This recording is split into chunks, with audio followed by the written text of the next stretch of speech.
Mateus 25 versos 31 a 46. Por Matthew Henry. Traduzido e adaptado por Silvio Dutra. 31 Quando vier o Filho do Homem na sua majestade e todos os anjos com ele, então, se assentará no trono da sua glória. 32 E todas as nações serão reunidas em sua presença, e ele separará uns dos outros, como o pastor separa dos cabritos as ovelhas. 33 E porá as ovelhas à sua direita, mas os cabritos, à esquerda. 34 Então, dirá o rei aos que estiverem à sua direita: Vinde, benditos de meu Pai. Entrai na posse do reino que vos está preparado desde a fundação do mundo. 35 Porque tive fome, e me destes de comer. Tive sede, e me destes de beber. Era forasteiro, e me hospedastes. 36 Estava nu, e me vestistes. Enfermo, e me visitastes. Preso, e fostes ver-me.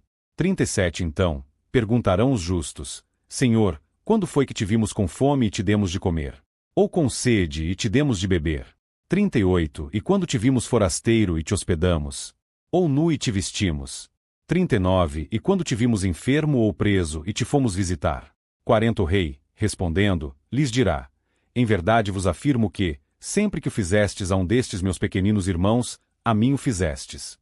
41 Então, o rei dirá também aos que estiverem à sua esquerda: Apartai-vos de mim, malditos, para o fogo eterno, preparado para o diabo e seus anjos. 42 Porque tive fome, e não me destes de comer. Tive sede, e não me destes de beber. 43 Sendo forasteiro, não me hospedastes. Estando nu, não me vestistes. Achando-me enfermo e preso, não fostes ver-me. 44 E eles lhe perguntarão: Senhor, quando foi que te vimos com fome, com sede, forasteiro, nu, enfermo ou preso e não te assistimos? 45 Então, lhes responderá: Em verdade vos digo que, sempre que o deixastes de fazer a um destes mais pequeninos, a mim o deixastes de fazer. 46 Irão estes para o castigo eterno, porém os justos, para a vida eterna. Mateus 25 versos 31 a 46. Temos aqui uma descrição do processo do juízo final no grande dia. Existem algumas passagens que são parabólicas, como a separação entre as ovelhas e as cabras, e os diálogos entre o juiz e as pessoas julgadas. Mas não há nenhum fio de semelhança realizado no discurso e, portanto, deve ser chamado de rascunho ou delineamento do julgamento final, do que uma parábola. É, por assim dizer, a explicação das parábolas anteriores das 10 virgens e a dos talentos.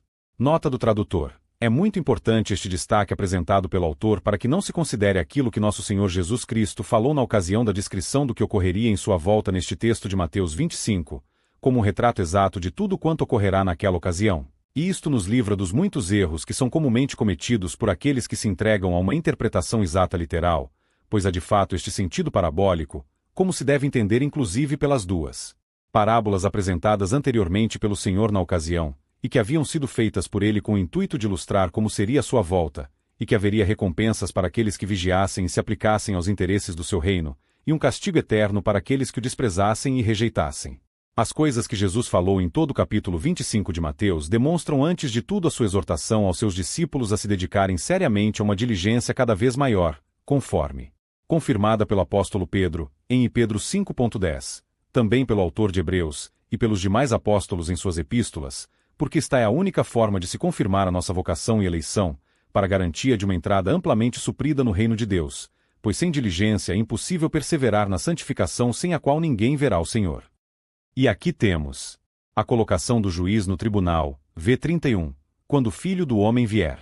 Observe aqui que há um julgamento por vir, no qual todo homem será sentenciado a um estado de felicidade eterna, ou miséria, no mundo de recompensa ou retribuição, de acordo com o que ele fez neste mundo de provação e tribulação, que é ser julgado pela regra do Evangelho eterno. A administração do julgamento do grande dia é confiada ao Filho do Homem, pois por ele Deus julgará o mundo, Atos 17 verso 31, e a ele é confiado todo o julgamento e, portanto, o julgamento naquele dia, que é o centro de tudo. Aqui, como em outros lugares, quando se fala do último julgamento, Cristo é chamado de Filho do Homem, porque ele deve julgar os filhos dos homens, e, sendo ele mesmo da mesma natureza, ele é o mais irrepreensível. E porque sua maravilhosa condescendência em assumir nossa natureza e tornar-se o Filho do Homem será recompensada por essa exaltação naquele dia e uma honra colocada sobre a natureza humana. A aparição de Cristo para julgar o mundo será esplêndida e gloriosa. O rei Agripa e Berenice chegaram ao tribunal com grande pompa, Atos 25 verso 23, Mas isso foi, como a palavra original é, uma grande fantasia. Cristo virá ao tribunal em verdadeira glória. O sol da justiça então brilhará em seu brilho meridiano, e o príncipe dos reis da terra mostrará as riquezas de seu glorioso reino e as honras de sua excelente majestade. E todo mundo verá o que apenas os santos acreditam agora, que ele é o brilho da glória de seu Pai. Ele virá não apenas na glória de seu Pai, mas em sua própria glória, como mediador. Sua primeira vinda foi sob uma nuvem negra de obscuridade. Sua segunda será em uma nuvem brilhante de glória. A garantia que Cristo deu a seus discípulos de sua glória futura pode ajudar a tirar a ofensa da cruz e sua desgraça e sofrimento que se aproximam. Quando Cristo vier em sua glória para julgar o mundo, com ele virão todos os seus santos anjos. Esta pessoa gloriosa terá um séquito glorioso, suas sagradas miríades, que não serão apenas seus assistentes, mas ministros de sua justiça. Eles virão com ele tanto para o Estado quanto para o serviço.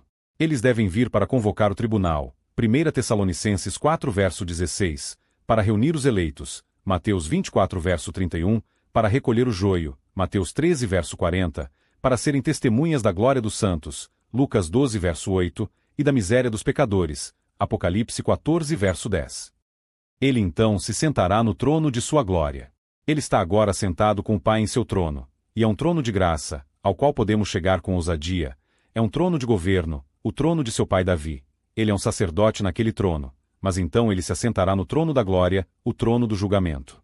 Veja Daniel 7 versos 9 e 10. 9 Continuei olhando, até que foram postos uns tronos, e o ancião de dia se assentou. Sua veste era branca como a neve, e os cabelos da cabeça, como a pura lã. O seu trono eram chamas de fogo, e suas rodas eram fogo ardente. 10 Um rio de fogo manava e saía de diante dele.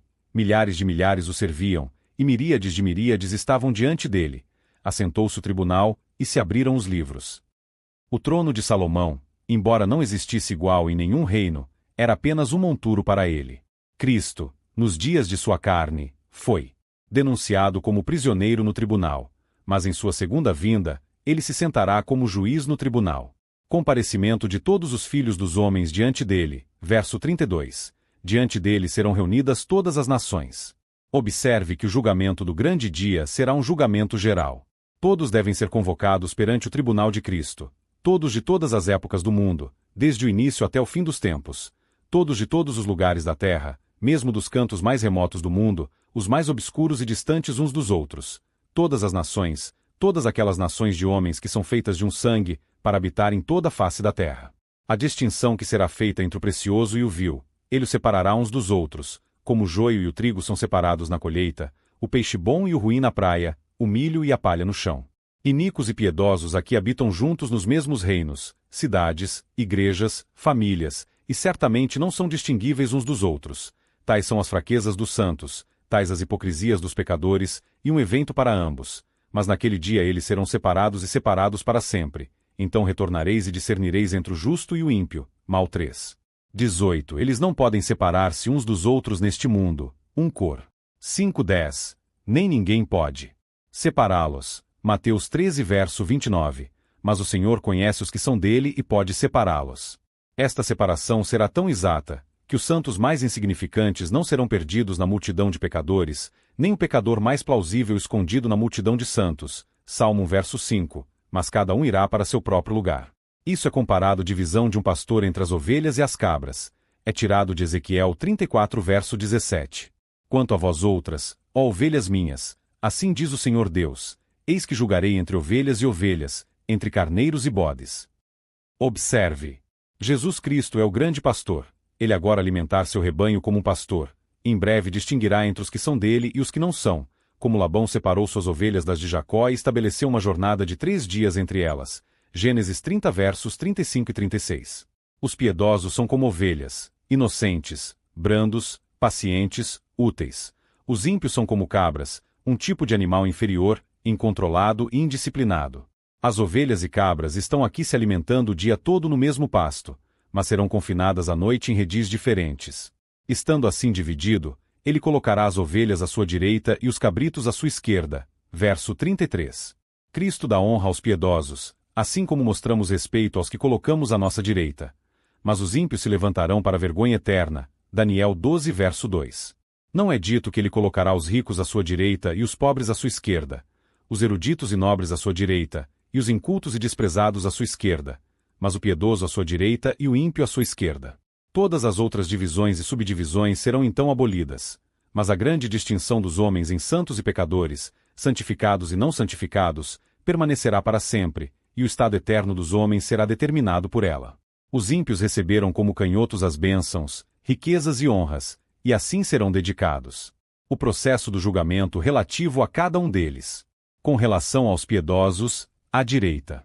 A causa deles deve ser enviada primeiro, para que possam ser avaliados por Cristo no julgamento dos ímpios, cuja miséria será agravada por verem Abraão, Isaque e Jacó admitidos no reino dos céus, Lucas 13 verso 28.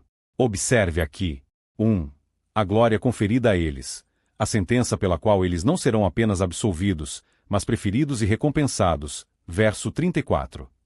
O rei lhes dirá. Aquele que foi o pastor, o que evidencia o cuidado e a ternura com que fará esta indagação, é aquele aqui o rei, o que evidencia a autoridade com que então pronunciará a sentença. Onde está a palavra deste rei, aí está o poder. Aqui estão duas coisas nesta frase. O reconhecimento dos santos como declarado pelo Senhor. Vinde, benditos de meu Pai. Primeiro, ele os declara encorajados, e ele dizendo que eles são encorajados, os torna assim. A lei os amaldiçoa por suas muitas e contínuas falhas. Mas Cristo, tendo-os redimido da maldição da lei e comprado uma bênção para eles, ordena uma bênção sobre eles. Em segundo lugar, inspirado por seu Pai, reprovado e amaldiçoado pelo mundo, mas inspirado por Deus. Assim como o Espírito glorifica o Filho, João 16 verso 14, assim o Filho glorifica o Pai referindo-se a ele como a primeira causa da salvação dos santos. Todas as nossas bênçãos nas coisas celestiais fluem para nós de Deus, como o Pai de nosso Senhor Jesus Cristo, Efésios 1 verso 3. Em terceiro lugar, ele o chama para vir. Esta vinda é, com efeito, bem-vindo, 10.000 boas-vindas, as bênçãos de meu Pai. Venha a mim, venha para estar para sempre comigo. Você que me seguiu carregando a cruz, agora vem comigo levando a coroa os bem-aventurados.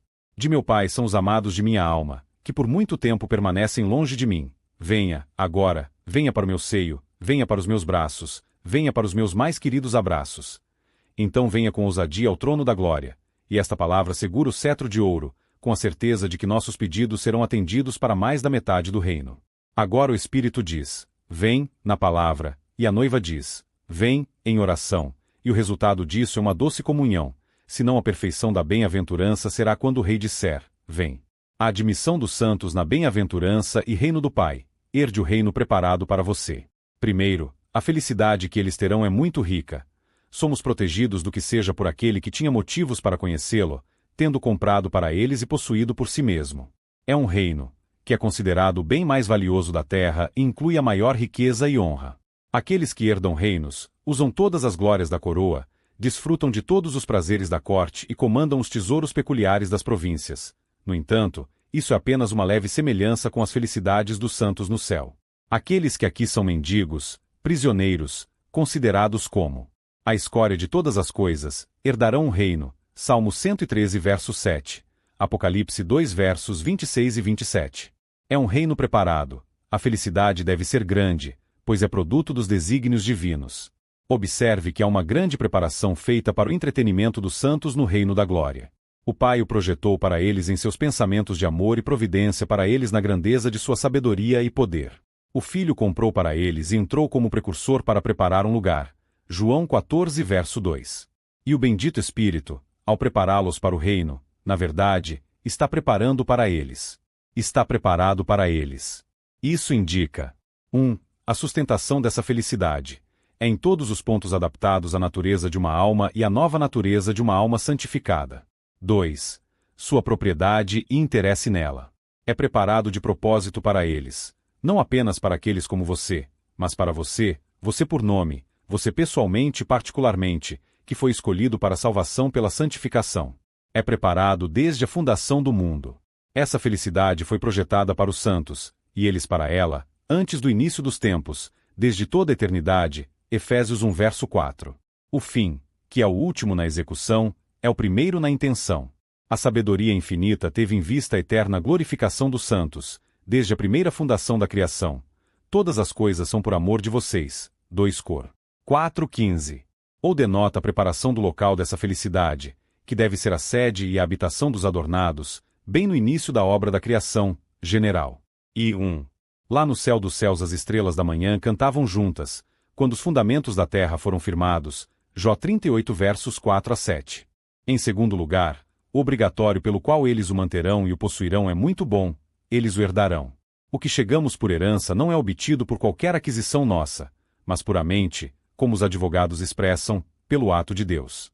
É Deus quem faz herdeiros, herdeiros do céu. Chegamos a uma herança em virtude de nossa filiação, nossa adoção. Se filhos, então herdeiros. Um título por herança é o título mais doce e seguro.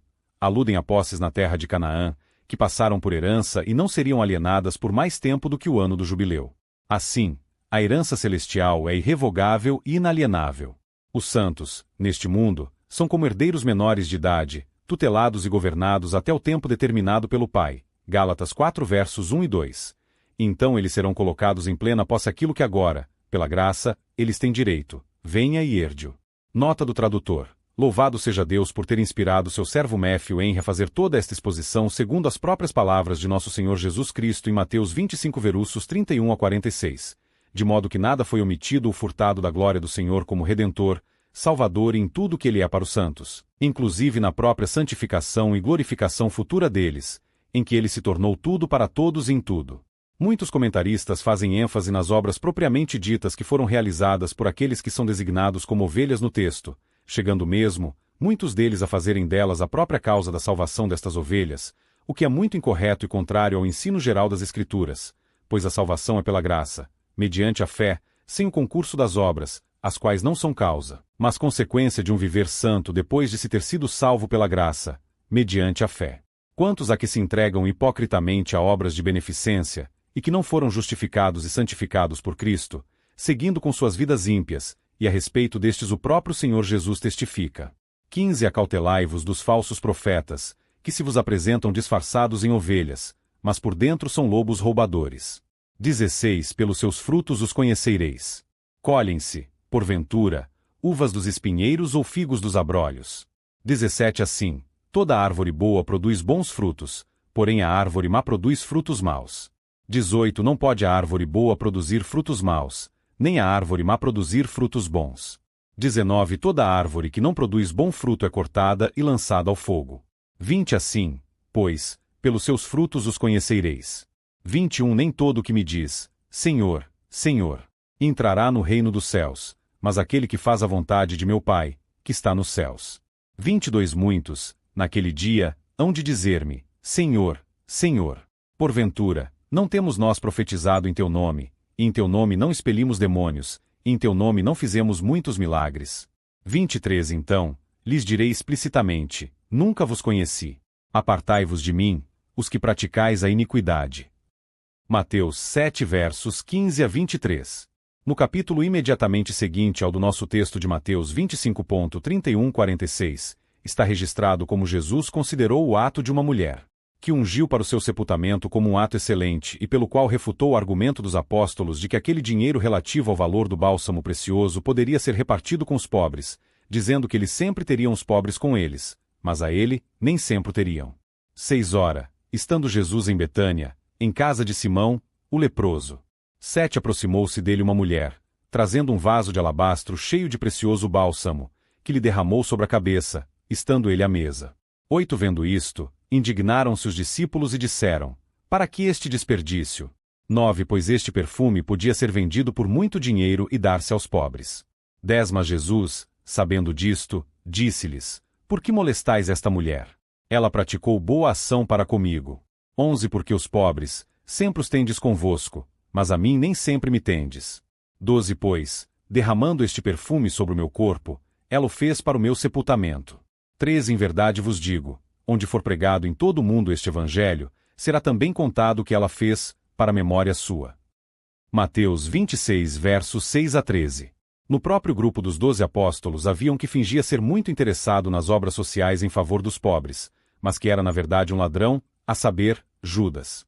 13 Então, Maria, tomando uma libra de bálsamo de nardo puro, muito precioso, ungiu os pés de Jesus e os enxugou com seus cabelos, e encheu-se toda a casa com perfume do bálsamo.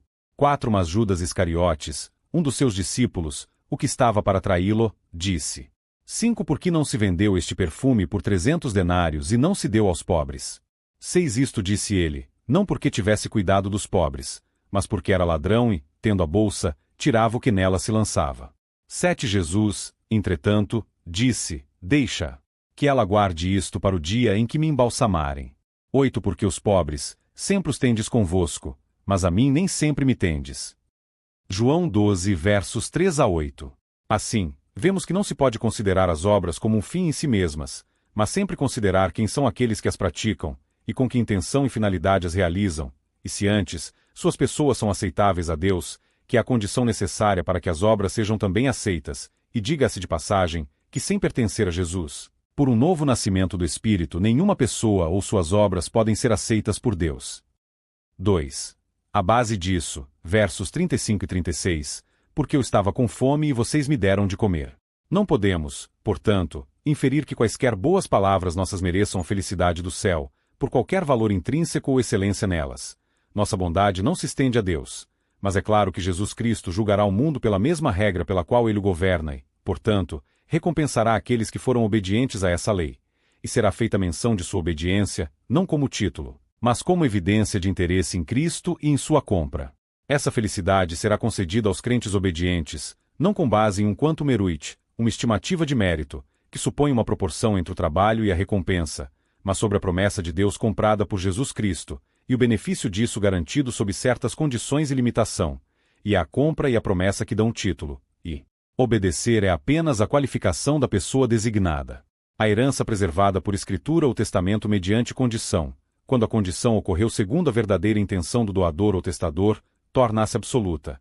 E então, embora o título seja construído puramente sobre ação ou vontade, ainda assim o cumprimento da condição deve ser dado em evidência. E assim entra aqui, pois Cristo é o autor da eterna salvação apenas para aqueles que obedecem e que pacientemente continuam fazendo o bem, pelo que evidenciam que de fato sua natureza foi transformada em santificação do Espírito. Agora, as boas obras aqui mencionadas são as que comumente atendem a obras de caridade para os pobres. Não, mas muitos serão encontrados na mão direita que nunca foram capazes de alimentar os famintos ou vestir os nus, mas foram eles próprios alimentados e revestidos pela caridade dos outros. Mas um exemplo de obediência sincera é colocado para todo o resto, e nos ensina isso em geral, que a fé que opera pelo amor é tudo em tudo no cristianismo. Mostra-me a tua fé pelas tuas obras, e nada abundará para uma boa conta no futuro, senão os frutos da justiça em uma boa conduta agora. As boas obras aqui descritas implicam 3 coisas, que devem ser encontradas em todos os que são salvos: abnegação e desprezo pelo mundo, não considerando as coisas do mundo como boas coisas, do que somos capazes de fazer o bem com elas, e aqueles que não têm recursos para fazer o bem devem mostrar a mesma disposição, sendo contentes e alegremente pobres. Aqueles são aptos para o céu que estão mortificados para a terra. 15 Não ameis o mundo nem as coisas que há no mundo. Se alguém amar o mundo, o amor do Pai não está nele. 16 Porque tudo que há no mundo, a concupiscência da carne, a concupiscência dos olhos e a soberba da vida, não procede do Pai, mas procede do mundo. 17 Ora, o mundo passa, bem como a sua concupiscência. Aquele, porém, que faz a vontade de Deus permanece eternamente. 1 João 2 versos 15 a 17. Mas longe esteja de mim gloriar-me, senão na cruz de nosso Senhor Jesus Cristo, pela qual o mundo está crucificado para mim, e eu, para o mundo. Gálatas 6 verso 14. Amor aos nossos irmãos, que é o segundo grande mandamento, o cumprimento da lei e um excelente preparativo para o mundo do amor eterno. Devemos dar prova deste amor pela nossa prontidão para fazer o bem e para nos comunicarmos. Bons desejos são apenas zombaria sem boas obras. Tiago 2 versos 15 e 16. 1 João 3 versos 16 a 18. 15 Se um irmão ou uma irmã estiverem carecidos de roupa e necessitados do alimento cotidiano. 16 E qualquer dentre vós lhes disser: ide em paz, aquecei-vos e fartai-vos, sem, contudo, lhes dar o necessário para o corpo, qual é o proveito disso? Tiago 2 versos 15 e 16. 16 Nisto conhecemos o amor, que Cristo deu a sua vida por nós, e devemos dar nossa vida pelos irmãos. 17 Ora, aquele que possuir recursos deste mundo, e vir a seu irmão padecer necessidade, e fechar-lhe o seu coração, como pode permanecer nele o amor de Deus? 18 Filhinhos, não amemos de palavra, nem de língua, mas de fato e de verdade. 1 João 3 versos 16 a 18. Aqueles que não têm para dar, deve mostrar a mesma disposição de outra forma. Uma consideração crente a Jesus Cristo. Aquilo que é recompensado aqui é o alívio dos pobres e perseguidos pela causa de Cristo, por amor a Ele e de olho nele. Isso coloca uma excelência na boa obra, quando nela servimos ao Senhor Jesus Cristo, que aqueles podem fazer essa obra para sua própria vida, bem como aqueles que ajudam a manter outros vivos. Veja F. 6:5-8.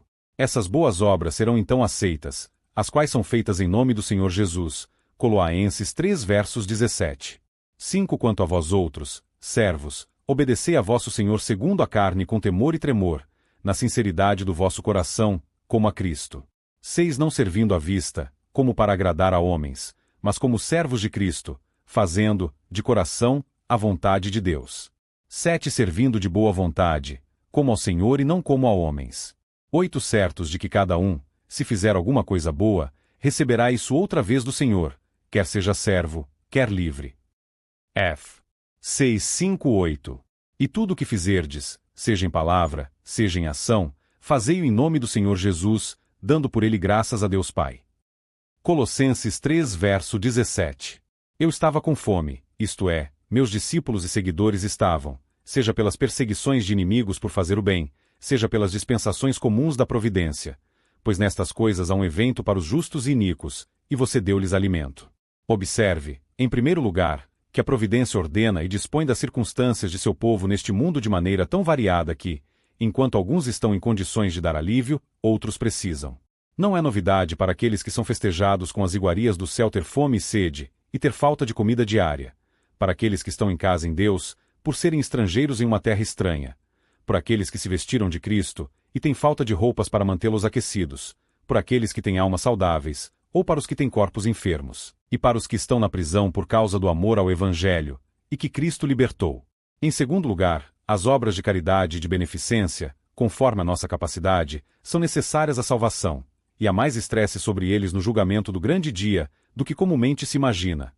Estas devem ser as provas de nosso amor e de nossa sujeição professada ao Evangelho de Cristo, 2 Coríntios versos 9 e 13.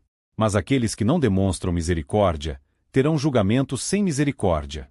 6 E isto afirmo, aquele que semeia pouco, pouco também ceifará, e o que semeia com fartura com abundância também ceifará. 7 Cada um contribua segundo tiver proposto no coração, não com tristeza ou por necessidade, porque Deus ama quem dá com alegria. 8 Deus pode fazer-vos abundar em toda graça, a fim de que, tendo sempre, em tudo, ampla suficiência, superabundeis em toda boa obra. 9 Como está escrito, distribuiu, deu aos pobres, a sua justiça permanece para sempre. 10 Ora, aquele que dá semente ao que semeia e pão para alimento também suprirá e aumentará a vossa sementeira e multiplicará os frutos da vossa justiça. 11 Enriquecendo-vos, em tudo, para toda generosidade, a qual faz que, por nosso intermédio, sejam tributadas graças a Deus. 12 Porque o serviço desta assistência não só supra a necessidade dos santos, mas também redunda em muitas graças a Deus. 13 Visto como, na prova desta ministração, glorificam a Deus pela obediência da vossa confissão quanto ao Evangelho de Cristo e pela liberalidade com que contribuís para eles e para todos. 7 Enquanto oram eles a vosso favor, com grande afeto, em virtude da superabundante graça de Deus que há em vós. 8 Graças a Deus pelo seu dom inefável. 2 Coríntios 9 versos 6 a 15. Nota do tradutor. Esta grande coleta que foi feita por cerca de um ano pelas igrejas da Galácia, da Macedônia e Grécia, em favor da igreja de Jerusalém que estava em grande necessidade naquela época, deu ocasião a este intercâmbio e demonstração de amor, contribuindo para a unidade de ambas igrejas, a da circuncisão e a da incircuncisão. A providência divina havia se encarregado de gerar aquela circunstância para dar ensejo a este abençoado fim. No caso, foi uma assistência temporária, mas evidenciava o verdadeiro amor cristão que havia nos crentes da incircuncisão, pelos seus irmãos em Cristo judeus, e que haviam sido de fato salvos pelo Senhor. Outra assistência amorosa temporária foi também aquela que levou os apóstolos a designarem pessoas cheias do Espírito e de sabedoria para administrarem as ofertas que eram feitas em favor dos crentes pobres de Jerusalém, e especialmente das viúvas, como se vê no livro de Atos, e necessidade aquela que era tão grande, que muitos venderam suas propriedades para que as necessidades dos santos pudessem ser supridas. Mas, a referência que nosso Senhor faz ao cuidado dos pobres e necessitados pelos crentes, não é apenas para atender emergências temporárias, mas a condição permanente em prontidão de um coração crente piedoso em assistir com constância as carências de seus irmãos, com a intenção de supri-las por amor a Cristo. Ora, se alguém não tem cuidado dos seus e especialmente dos da própria casa, tem negado a fé e é pior do que o descrente. 1 Timóteo 5 verso 8. Se alguma crente tem viúvas em sua família, socorra-as, e não fique sobrecarregada a igreja, para que esta possa socorrer as que são verdadeiramente viúvas. 1 Timóteo 5 verso 16. Agora, esse motivo é modestamente excluído pelos justos, mas é explicado pelo próprio juiz. É questionado pelos justos. V 37 e 39. Não como se eles relutassem em herdar o reino, ou coraram de vergonha de suas boas ações, ou não sofreram testemunho de suas próprias consciências a respeito delas. Mas 1. As expressões são parabólicas, destinadas a introduzir e impressionar essas grandes verdades, que Cristo tem uma grande consideração pelas obras de caridade e está especialmente satisfeito com as gentilezas feitas ao seu povo por causa dele. Ou 2. Elas evidenciam a humildade com a qual os santos glorificados serão preenchidos, ao encontrar serviços tão pobres e inúteis, como os deles, tão altamente celebrados e ricamente recompensados. Senhor, quando te vimos faminto e te alimentados. Observe que as almas graciosas tendem a pensar mal de suas próprias boas ações, especialmente como indigno de ser comparado com a glória que será revelada. Longe disso está o temperamento daqueles que disseram: por que jejuamos e tu não vês? Isaías 58 verso 3. Os santos no céu se perguntam o que os trouxe para lá, e que Deus deveria considerá-los e seus serviços. Até mesmo Natanael corou ao ouvir o elogio de Cristo a ele. De onde me conheces? João 1 versos 47 e 48. Veja Efésios 3 versos 20. Quando te vimos com fome, muitas vezes vimos os pobres em aflição, mas quando te vimos. Observe que Cristo está mais entre nós do que pensamos. Certamente o Senhor está neste lugar, por sua palavra, suas ordenanças, seus ministros, seu espírito, sim, e seus pobres, e não o sabemos. Quando estavas debaixo da figueira, eu te vi. João 1 verso 48. É explicado pelo próprio juiz, verso 40. As boas obras dos santos, quando foram produzidas no grande dia. 1. Serão todas lembradas, e nem as poucas, nem uma das menores, esquecido, não, nem um copo de água fria. 2. Eles devem ser interpretados da maneira mais vantajosa e a melhor construção que pode ser colocada sobre eles. Como Cristo tira o melhor proveito de suas fraquezas, ele aproveita ao máximo seus serviços. Vemos que recompensas Cristo tem para aqueles que alimentam os famintos e vestem os nus.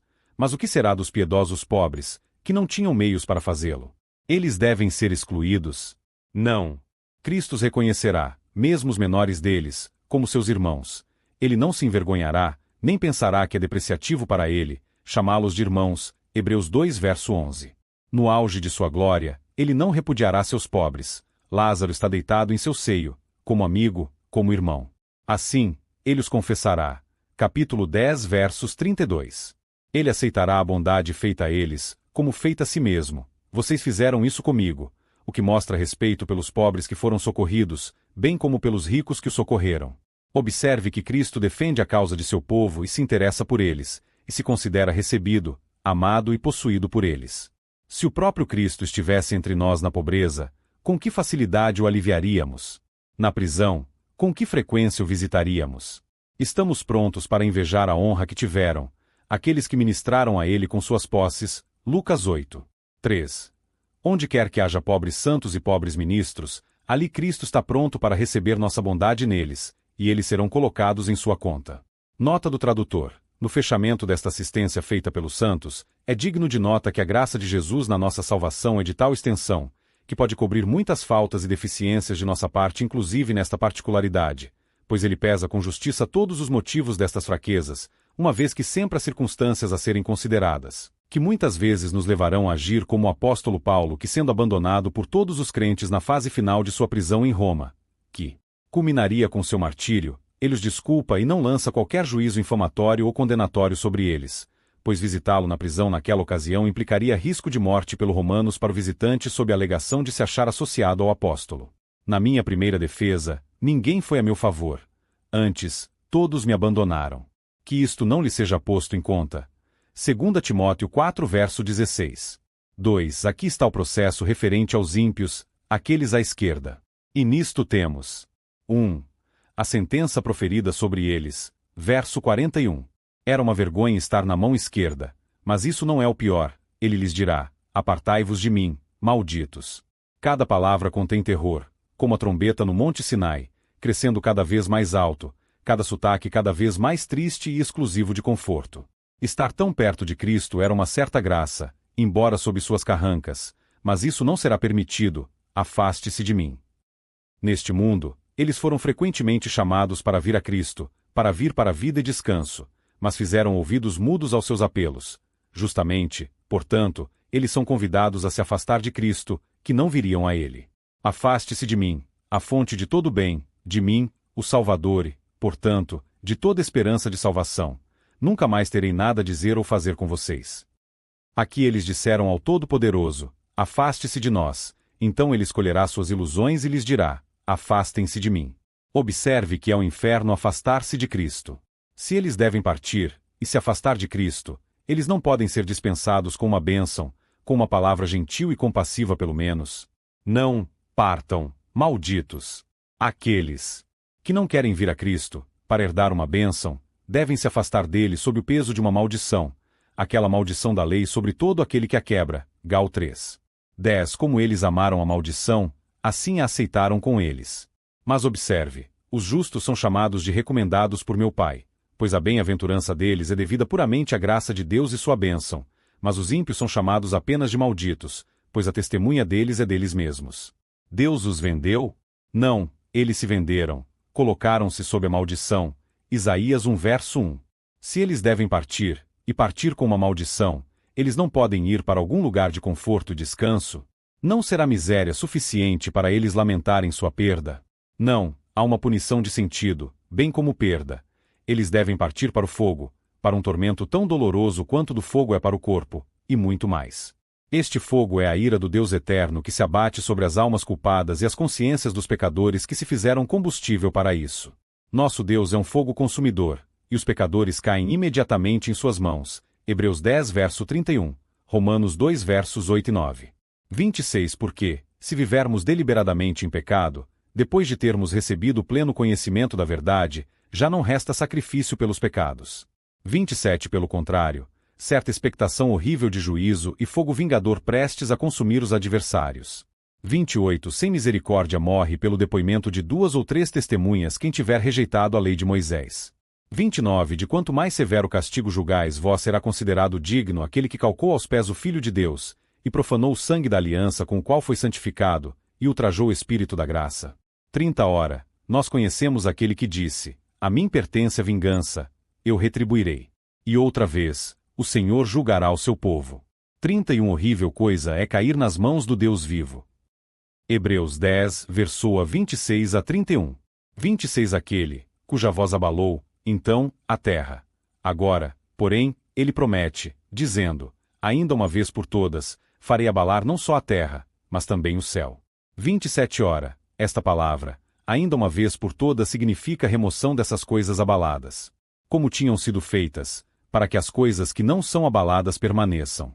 28 Por isso, recebendo nós um reino inabalável, retenhamos a graça, pela qual sirvamos a Deus de modo agradável, com reverência e santo temor. 29 Porque o nosso Deus é fogo consumidor. Hebreus 12 versos 26 a 29.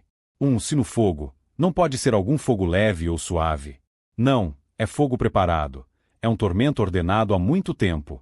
Isa 30, 33. A herança dos pecadores é reconhecida como um ato do poder divino.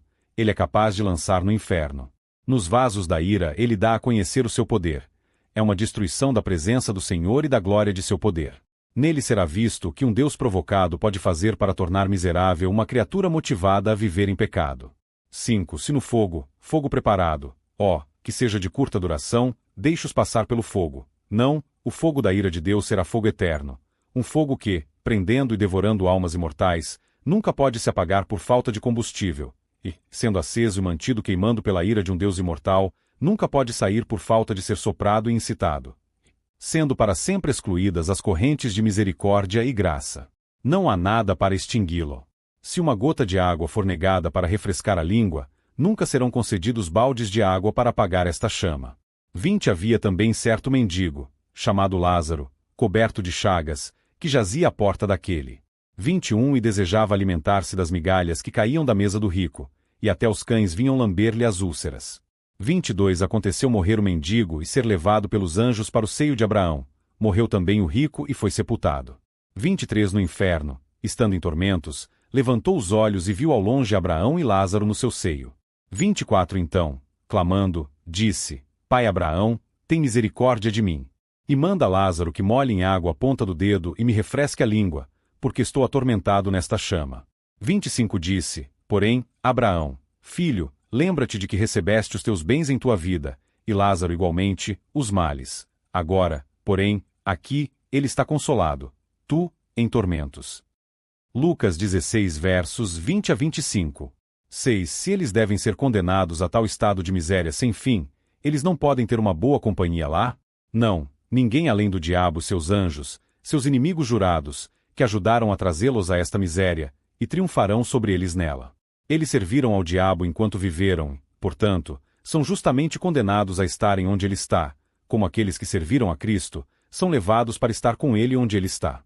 É terrível deitar em uma casa assombrada por demônios. O que será então ser companheiro deles para sempre?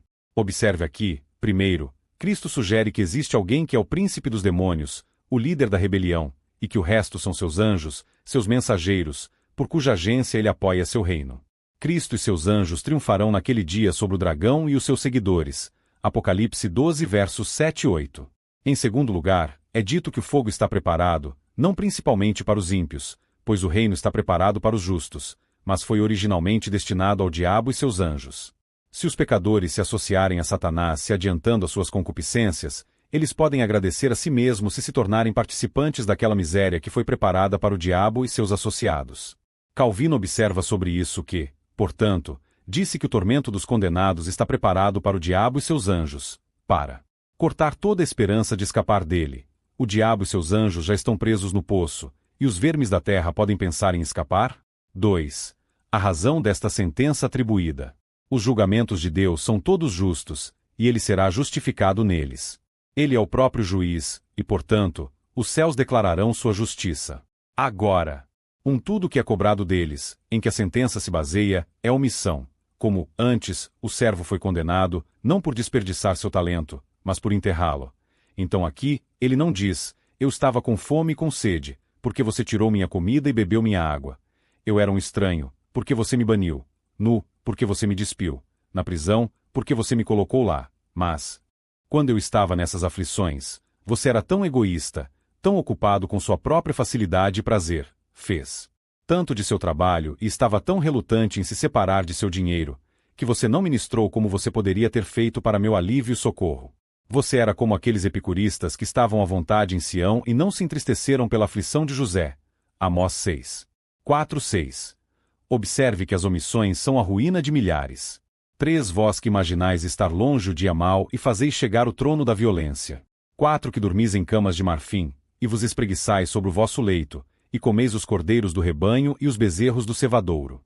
5 Que cantais à toa ao som da lira e inventais, como Davi, instrumentos músicos para vós mesmos. 6 Que bebeis vinho em taças e vos ungis com o mais excelente óleo, mas não vos afligis com a ruína de José. 7 Portanto, agora, ireis em cativeiro entre os primeiros que forem levados cativos, e cessarão as pândegas dos espreguiçadores. 8 Jurou o Senhor Deus por si mesmo, o Senhor, Deus dos exércitos, e disse: abomino a soberba de Jacó e odeio seus castelos, e abandonarei a cidade e tudo que nela há. Amós 6 versos 3 a 8. 2 É a omissão de obras de caridade para com os necessitados. Eles não são condenados por omitir suas satisfações e seus holocaustos, eles abundavam neles. Salmo 1 verso 8. Mas por omitir a questão mais importante da lei, a justiça, a misericórdia e a fé. Israel com pão e água. Deuteronômio 23 versos 3 e 4.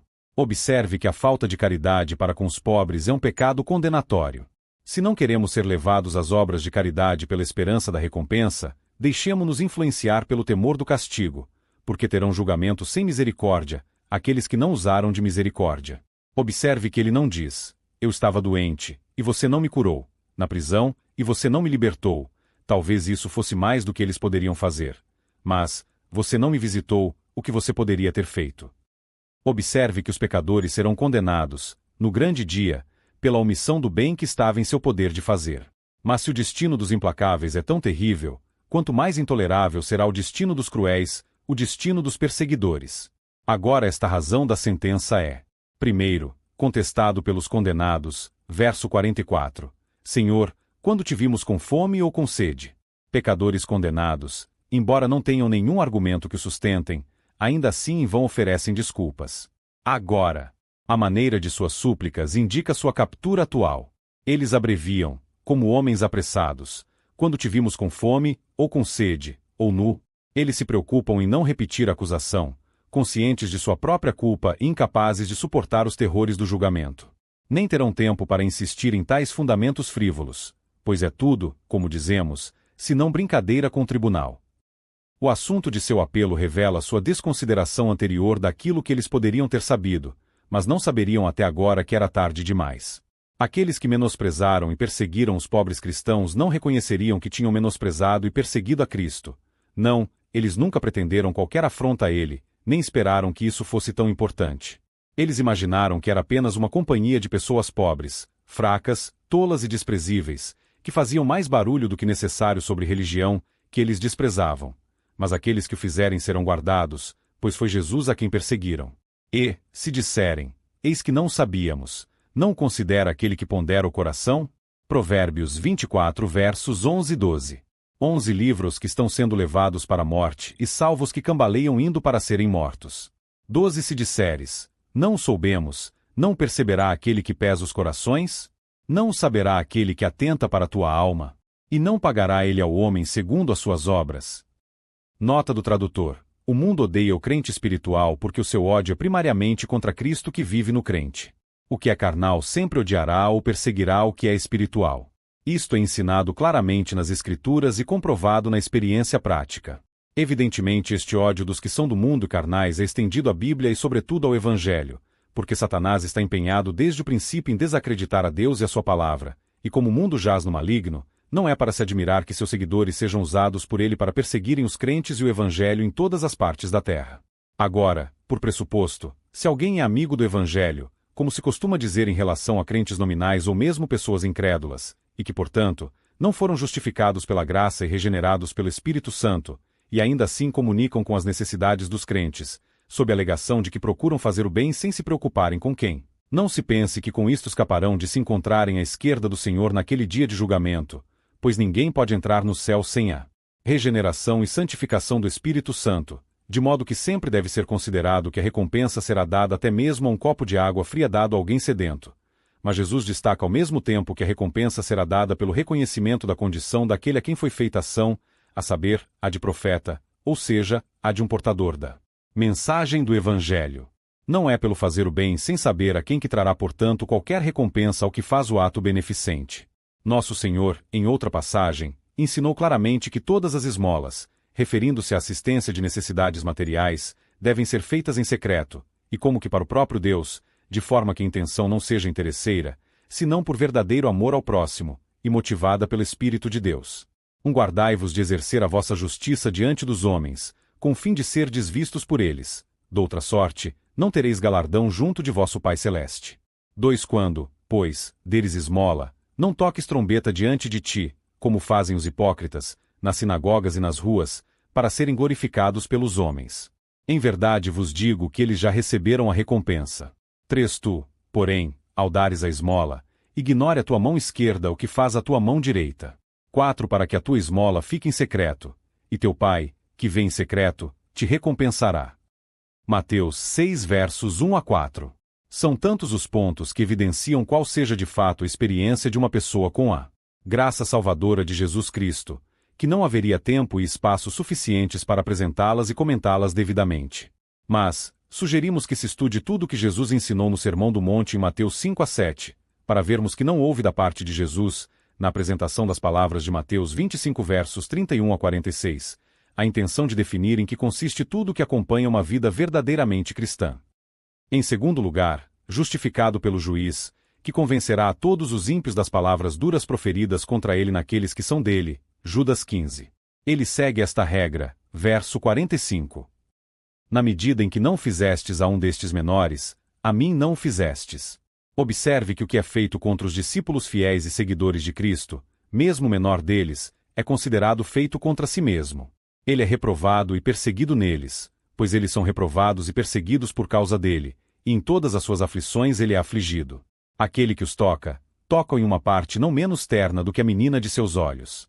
Por fim, aqui está a execução de ambas as sentenças. Verso 46. A execução é a vida da lei, e Cristo cuidará para que isso seja feito de acordo com a sentença. Os ímpios irão para o castigo eterno. A sentença será então executada rapidamente, e nenhum adiamento será concedido, nem qualquer tempo permitido para mover em prisão de julgamento.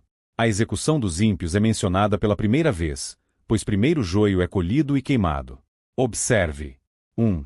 A punição dos ímpios no estado futuro será uma punição eterna, pois esse estado é um estado inalterável.